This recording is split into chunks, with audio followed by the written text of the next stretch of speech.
حال وقوع مصالحة بين المغرب والجزائر، ما هي أهم خطوة يجب البدء بها لإعادة بناء الثقة بين البلدين؟ هذه الخطبة صعب أنها تتم في عهد تبون وبوتفليقة. تبون شنقريحة. هنا سجل مليح.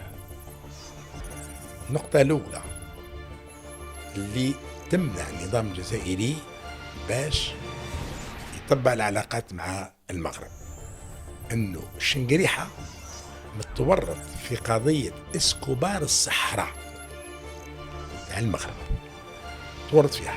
شنقريحة هنا. اي نعم، انا نعطيك بالادله، ما نتكلموش بالفراغ يا سي. وهذا راني حاطه في الكتاب، الجيري دي فويو، يعني بالدليل ما كانش كلام فارغ.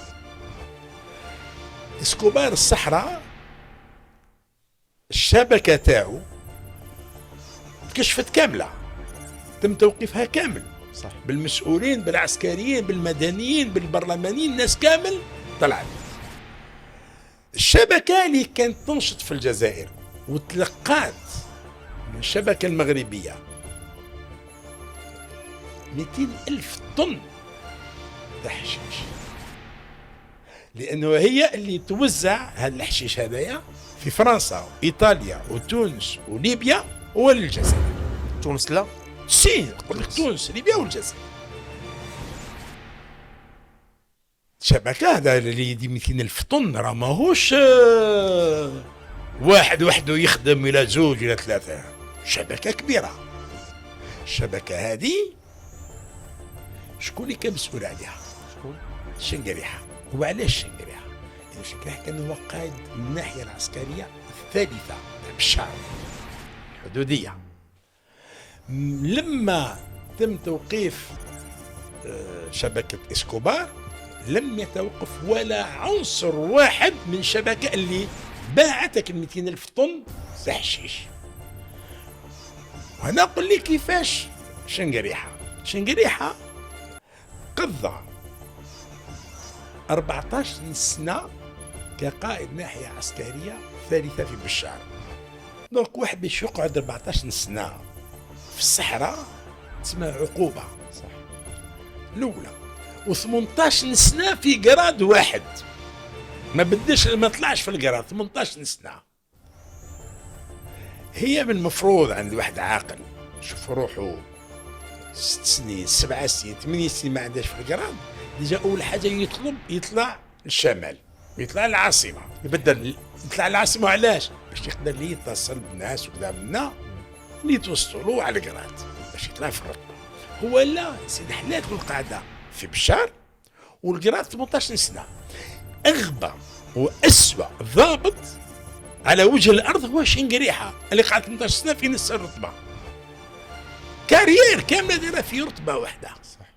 جنرال ماجور. وعلاش؟ لأنه كان مسيطر على الشبكة تاع الحشيش في كامل الجنوب. هذا كلام خطير أستاذ. استنى راني جاي ليك نعطيك. لا هذا الملف هذا كان عند القضاء. لا ما لحقش القضاء، كان عند الكاتب الخاص تاع القايد صالح. يعني كان القايد صالح لما بعث له الملف هذا كان تسمى راح يدير تعديلات وراح يحولوا للسجن. مات القايد صالح. لما مات القايد صالح السكرتير تاعو قرميط بونويرة، وكان مساعد بس نادجيتون قرميط بونويرة، دا الملف وهرب به للترك، ودا الملف تاع تبون هرب بهم للترك. لما مشى للترك هذا بعد ما مات القايد صالح وبدا خذا لا روتريت تاعو تم الدواء له، وبعدها هرب للترك داها الاتراك. قال ما عطولي اللجوء السياسي، ما عطولي هو شوف وين يطلب اللجوء السياسي عن الاتراك. فالاتراك خبروا الجزائر على مستوى الأجهزة تبون يكلم اردوغان في الموضوع، يقول له ابعث لي بونويرة، يطلب بونويرة. الور كو عنده زوج جينيرالات هاربين في الخارج، لي جينيرو ماجور، قائد الدرك وقائد الناحية العسكرية الأولى، هاربين لفرنسا ما طلبهمش. يطلب ان الجودة لأن الملف تاع تبون والفساد تاعو مع رجال أعمال أتراك وشنقريحة تاع الحشيش. دونك هذه القضية الأولى تاع الحشيش، لأنه العسكر كانوا متقاسمين الحشيش من جماعة الجنوب والغبرة البيضاء الكوكايين من جماعة الشمال. تصور أنه منذ شهر ماي 2018 مسكوا، وهذا بإعاز من عند الإسبان، خبروا الشرطة الجزائرية، قال لهم الباخرة الفلانية فيها 7 قناطر كوكايين. إلى يومنا هذا لم يفتح تحقيق جدي ولم تفتح محاكمة حكاية الكوكايين هذه. تصور كان كلمة فيها راح نطولوا فيها. لصقوها في واحد يقولوا كمال بوشي، اللي كانوا اللحم جاوا في الباخرة اللي جابوا فيها اللحم، الحاوية جابوا فيها اللحم اللي هو مستورد تاع اللحوم، ولكن المفروض البنك هو اللي يتحاسب لأنه على اسم البنك، لأنه البنك الإسلامي هذايا السلعة دي على اسمه. وهذا كمال بوشي كان يرشي في المسؤولين، من ضمنهم ولد تبون خالد تبون، ومصوروا بالكاميرا موثقوا. ونهار اللي جا دارمية مشاو صدموا عليه وكان صابوا هذا داو تبون الحبس في 2018.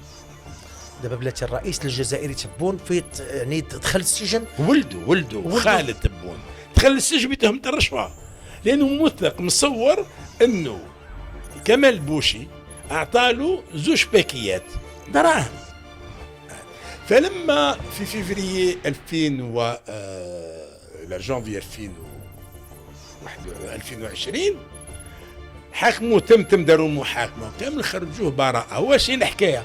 قال لك لا، هذوك 2 باكيات هذوك 2 قرع ريحه. وكمال بوشي قال له قول 2 قرع ريحه ونحي لك من قضيه الكوكايين، وقالوا من 2 قرع ريحه. والمحاميه قالت له 2 قرع ريحه، واعطوها فيلا في بن كنون. نعطيك حتى الادريسه تاعها، يعني الشيء لا هذا لا. دونك الكوكايين هذه القضيه الاولى. القضيه الثانيه يسيبوا في ارزو 5 قناطر كوكايين عرض البحر، يزيدوا من بعد في سكيكدا 3 قناطر كوكايين، من بعد زيد تصيب عمليه اخرى من اسبانيا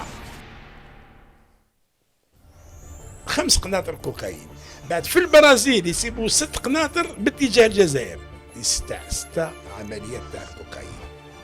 لم يفتح ولا تحقيق ولم يحاكم ولا واحد.